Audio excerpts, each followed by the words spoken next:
wengine wa CCM kujitokeza na kuchukua fomu. Wakati ukifika, CCM wana maamuzi ya nani awe kiongozi wao, na mimi niwatake tu wale ambao wamejiandaa kugombea, cha kwanza akilini mwao wajipange kukilinda chama chetu. Ukiwa unaenda kugombea, ujipange kulinda chama chetu. Ukishapigwa kwenye kura za maoni, haina haja ya kununa. CCM oye! Haina haja ya kufanya nini? Kwa sababu na tabia watu wakipigwa kura za maoni wanatafuta mlango wa kutokea. Ukipigwa baki humu. CCM oye! Tukijenge chama chetu, kwa sababu nafasi ni moja. Wagombea kamati kuu imesema italeta wangapi? Watatu. Wewe ukibondwa, sema kidumu Chama cha Mapinduzi, tunasonga mbele kutafuta kura za chama chetu. CCM oye! Hatuhitaji chama cha watu wanatafuta madaraka, wakikosa wananuna. Hapana. CCM oye!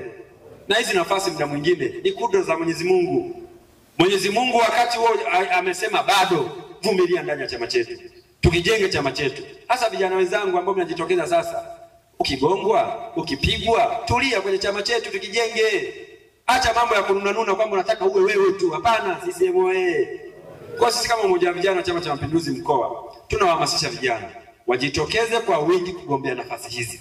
Lakini na kura zisipotosha, wana CCM wakisema bado, tubaki ndani ya chama chetu, tukijenge chama chetu, kwa sababu hatuna mbadala. Mimi niwaambie vijana wenzangu na wananchi na wana CCM, hatuna mbadala wa CCM kwenye nchi yetu. Hakuna mbadala wa CCM. CCM bado ipo sana.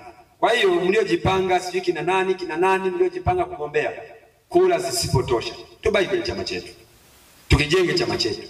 Chama hiki kinawategemea sana vijana kuliko wakati mwingine. Tunatambua vijana kwenye nchi yetu ni zaidi ya 61%. Kwa hiyo kura zisipotosha, njoo tusukume gurudumu hili. Mimi nimeona nitoe wito huo. Wana CCM, wakati ukifika, kila mmoja ajipime. Una sifa, una uwezo, unakubalika, unafuata taratibu na miongozo ya chama chetu, jitokeze kugombea. Lakini wana CCM wakisema bado, na ni kweli bado, tulia, subirie wakati wa kampeni, iena tunakwenda tunachukua